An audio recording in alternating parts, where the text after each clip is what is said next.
Good afternoon to all my viewers, wherever you are. It's 12:30 p.m. here in Sydney, and I welcome you all to this LinkedIn Live session with not only a very good friend, but also a very seasoned professional when it comes to mortgages and home loans. Now, before I dive into introducing my guest for today, I quickly would like to make a point. If you are viewing this live stream at this point of time, or if you are viewing a recording later on, maybe on YouTube or LinkedIn or Facebook, feel free to leave us your comments. Feel free to leave us your feedback because that's what really helps us improve this content and bring more content for you, which makes more relevance for you guys. So, without any further delays, I would quickly introduce our guest for today, Mr. Ali Ahmed Nanji from MKD Finance. He's a seasoned mortgage broker. Hi, Ali. How are you doing today? Hi, Adeel. Afternoon. I'm doing well, and you? I'm doing pretty well. Thank you very much. And thank you for your time today. I'm sure it would be something really insightful for our viewers, and we would try to squeeze a lot of information in the small amount of time that we have for today. That's the challenge. I hope they enjoy. No, definitely, I'm sure they would, and there are a lot of things that we do discuss at the backstage as well, and when we are working with our clients. But today, just for the sake of our viewers, we would try to keep today's discussion is more focused around people who are living in Australia. Can be any city. They already have their own home, so they already own one property. They are living in their own home, and they are paying some mortgage. That's what the assumption is for today's discussion. Their loan can be any amount, doesn't really matter, but they already have a home which they've been owning for the last 2, 3, 4, 5 years or even longer. And now they're considering, or they are wondering actually, how they can start going into property investing, how they can start leveraging property. Because when they hear all those good stories of people having 10 properties in 10 years and 5 properties in 2 years and whatnot, so there are a lot of people who come with questions and they're like, where do I really start? Where do I really begin my journey? So today's session is focused more on people who have one property and now they're looking to scale from that one property to a successful property portfolio without putting any money from their pocket. That's a very core underlying assumption for today's discussion. How can you invest in property without putting money from your pocket? And there's none other than Mr. Ali who will be actually talking us through this today in a very simple but very engaging way. So, Ali, how is it possible in today's world of inflation that people who are already under cost of living pressures, how can people actually do property investing without any money from their pocket? Is it really possible or is it more of a myth? So, Adeel, I think the first step they've already taken by watching this video and reaching out to you or me and getting the conversation started, right? Uh, Now, the key point that you mentioned was using no money of their own, or by not adding any cash into the investment. And the idea is to be able to use the equity in the house that they currently own. Now, the equity, what it means is the Yeah, that value was of that was my the question for our viewers. What is equity? um, look, generally speaking, it's the value of the house itself or the bricks, right? And you want to leverage that. You want to use that, uh, cash that's sitting there in terms of the value of the house, and be able to use it to build or buy your second property. For example, you've got a house of $1 million, let's say, right? You bought it for 700,000, 800,000. Obviously, I'm pretty sure in all states now, value of properties is increased, and it's worth $1 million roughly. And you've paid down your loan. Your loan is now, for example, 600K. Now the difference is 400,000. Now do keep in mind, all that 400,000 is not your equity, or well, it is, but you can't leverage all of it, That's an right? important point. Now So even though banks your usually loan may work be with even though your loan may be exactly. 600k and your property may be valued at 1 million right now, so people may think, oh, I have 400k sitting over there, I can go to the bank and get that cash out. Well, that's not entirely possible, and Ali will stress further on it and take it from here. That's right. So banks usually work with 80 or 90% against the value of the house. So that would mean that you've only got 200 or 300,000 that you can go to the bank and get a loan against. Yep. And that means if they have some, if we continue with your example of a property which is valued at 1 million right now, loan is sitting at 600k, so they can still get out 200k out of it because they can probably get 80% out, and 80% means they can get loan of 800 in total. So 600k loan is already there, plus they can get another 200k. Okay, so I think we have a slight pause from here. So what? While Ali actually joins us again, so what point he was trying to make over here is that uh, you may have equity, and if you want to leverage the equity, some people think that they probably have, if they have a property worth 1 million and they want to use that growth that has happened in their property, they probably need to sell it to use that growth. They'll probably try to think of putting it on the market or talk to a real estate agent and trying to sell that property. But if they end up selling that property, the challenge with that is that the growth stops after that, and that property does not grow anymore. But what we are trying to do over here is that we are not selling the property, but welcome back, Ali. So we are talking about how we can leverage Sorry the, about that. that's all good. So how we can leverage the property without selling it. So if you sell the property, you can enjoy all the gains from it, uh, apart from capital gains tax if it's an investment. But that's not a topic for today. What we are trying to do is we are not trying to sell our property. We are just trying to get more loan or more money out of that same property, which is the increased value, and trying to use it for future purchases. So over to you now. That's correct. So what you can do then is you use that 200, $300,000 that we mentioned, and let's say you want to buy a property of 500,000. You can borrow 105%, 110% against that property, right? Normally, a Wow. bank wouldn't allow that, but the reason they are going to allow you in this case is because you will have your current property linked to that property as well. So, on average, if you look at it, you're actually still under the 80% or 90% mark. So let's say if I have to buy a property worth 500k, why do I need to borrow 110%? Because that looks like I'm borrowing 550 grand for a 500k property. Why do I need to do that? Obviously, so one thing that you mentioned was that you're not adding cash on your own. So if you're buying a property for 500K, obviously you have stamp duty, you have buyer's agents cost, you're going to have to keep in mind solicitors, fees, inspections, and all The that. deposit as well, the And initial deposit. that's correct. So the initial deposit as well. Now, this part is a little tricky, so keep up with me. Is that you have to pay the deposit before settlement, but the bank is only going to give you the money at settlement. So Yep. now you need to work out how you're going to get that deposit money. So, for example, if it's 500,000 property, then your deposit is, for example, 50,000. Now, obviously, it would be really good if you had the 50,000 on your own, you paid it, and you get it back at settlement. But in most cases, what we do is we try to refinance your owner occupied property in advance, get you that cash that you need to use for the investment property. So let's say in total you need to use 150,000 or 200,000. That includes the deposit, the fees, and all those together. Upfront We costs. take that money out. Exactly. We take that money out. You're able to pay the deposit from that. And the best part is you can keep the remaining in the offset so you don't get charged interest on it. Hmm. Hmm.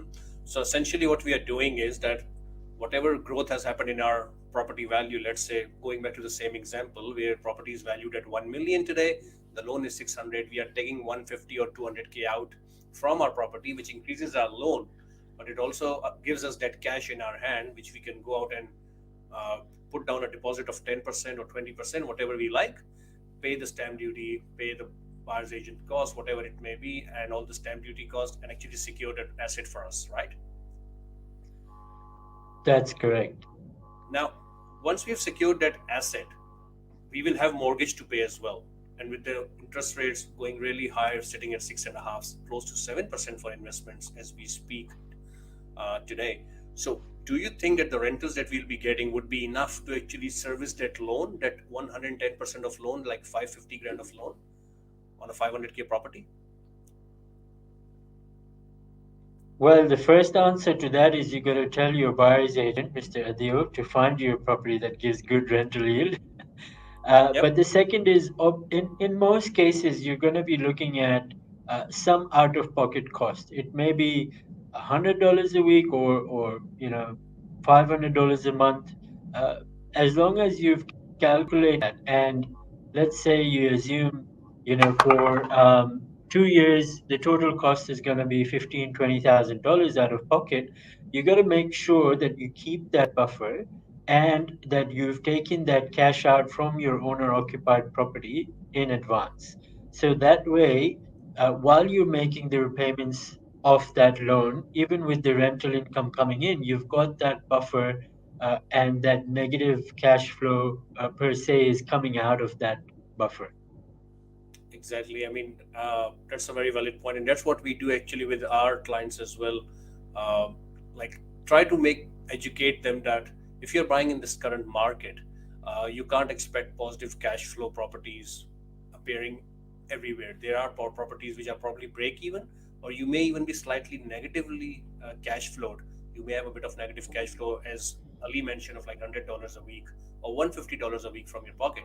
But what you need to figure out is that paying that extra $100 a week from your pocket, or 150, if it's putting a pressure on you, you're better off taking that money out as equity cash out from the bank. So have that extra 10, 15 grand extra equity cash out, so that you can use it over the next 1 to 2 years to pay that difference. And as soon as the interest rates start going down, which will happen eventually in the next year or so, no one knows exactly when, but that eventually will happen. That is when suddenly your negative cash flow starts becoming break even, or may even turn into positive cash flow. So I think that's a very good point you made, Ali, because it helps people not only to get into property investing with the right mindset, but it also helps them prepare for the next 1 or 2 years while the tides are still uncertain as to how they will actually manage their property and manage the cash flow better, instead of not doing anything for the next 2 years and let the property prices rise. That's a very valid point. That's That's correct. And while we're on the hot topic of interest rates, you got to recognize that there is a gap between the owner-occupied rates and the investment rates, right? And if Yep. you're going on interest only, there's a further gap. And the gap is usually between 0.5 to 1%. Now, the benefit of leveraging against your owner occupied property is that most banks will actually allow you to take that cash out on the owner occupied rates. So you're paying a lower interest on that 150, 200K that you're cashing out, and you still benefit from that by investing it to buy your investment property. That's a very valid point, and it reminds me of my first investment, which I bought several years ago. I did exactly that on my owner occupier home. I got the money cashed out from my owner occupier through refinance on the owner occupier rate, which was cheaper. So I had to pay less interest on that. But I used that deposit to buy my first investment. Absolutely on the money. That's like a flashback coming back to the mind. Amazing. So, in this market, what will be your tips, Ali, for someone who's planning or who's probably just wondering how they should probably start looking at investing in property? Because cost of living is high, we know that interest rates are high, people are reluctant, people are scared in a way that, should I really be doing it? Should I wait? So, what are your tips for someone like that? Look, the first thing I would say is to strategize properly, right? Yes, you're reluctant to enter, you're not too sure, but I guess the one thing that people are sure about is that property prices are going up, right? And you want to benefit from that growth. You want to get on the train before you miss it, right? And the, the thing to remember in between that is that yes, the interest rate might be higher by 1 or 2%, but your growth I read somewhere in New South Wales was 15% last year only, right? So you want to make sure that you're not losing out on that 15% just because you're scared of the 2%, right? And like you mentioned, as long as you've got the buffer in place, you've got the right strategy, you've made a long-term plan, let's say 2 years, 5 years down the line, um, and you know you've put contingencies in place, then I definitely believe it's worth to get in. And you know, in terms of tips, I would say that's number one. Make sure that you're not penny wise, pound foolish. Exactly. And as you mentioned, that's a very good metric. Like the growth across the country has been phenomenal. Like in 2023, we are in 2024 now, but the last 12 months, it has had some amazing growth, even though the interest rates have been rising. So I can talk about, like you mentioned about New South Wales, but about Perth and Adelaide, they have both grown. Like Perth has grown by more than 12% in the last 12 months on average. Some areas have grown by more than 20%. And if someone has bought in those areas at the right time in the right area, not worrying about that 1 or 2% of higher interest rate, and actually being able to plan that by having that extra cash out from their property, then they would have actually made that extra 15-20%, which is by no means comparable to that small 1 to 2% of higher interest rate, as you said. So it's just about making Mm, sure what you are thinking and what you are exactly. planning for. No, that's good. That's a really good. I I think think think strategy I is read important. your post about it somewhere where a client of yours made what $70,000 in 8 months. That's 15% on the purchase price. It was, yeah, and that is very recent actually. We bought that in May last year, and in the last 7 8 months, that has actually made more than 70 grand. That's more than 15%, 16%. You're right, and that's just one of them. There are numerous other cases as well, and this has happened when the interest rates have been rising, and people have been saying, the media has been saying that the property True. market will crash. It will go south. That's the time it has happened. So you're absolutely right on that. No, I think strategy is important. You're right. So it's good that people strategize. And I think it's also about asking the right questions to the right people. So if you try to seek your friend's advice who hasn't done this before, or you try to seek your brother in law's advice who has probably bought one investment 10 years ago, probably they don't have enough experience. So if you're considering buying something, not sure about the property market, go and speak to a trusted professional in property. Or if you're not sure about how to structure your loan, how to get the best value for money, go and speak to a mortgage broker like Ali, because these are the people, like we know what we are talking about. And you can go to anyone you like, but the more important thing is seek advice from the right professional. That's really important. True. So Ali, And the worst would be if your brother-in-law had a bad experience, eh? and every second Where there person are has some 99 kind others of, who made money. yeah, and every second person has some kind of fishy experience somewhere because they're not educated. I mean, that's not their field. They may be good at their profession, which is how it should be, but they are not property buyers or property strategists as per se.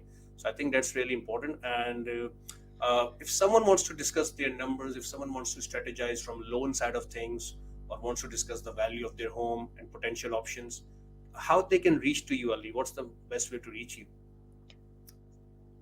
Look, I think the easiest would just give me a call. I'm available any time of the day, pretty much, unless it's midnight, I guess. Um, you can reach me on 0452 188 033.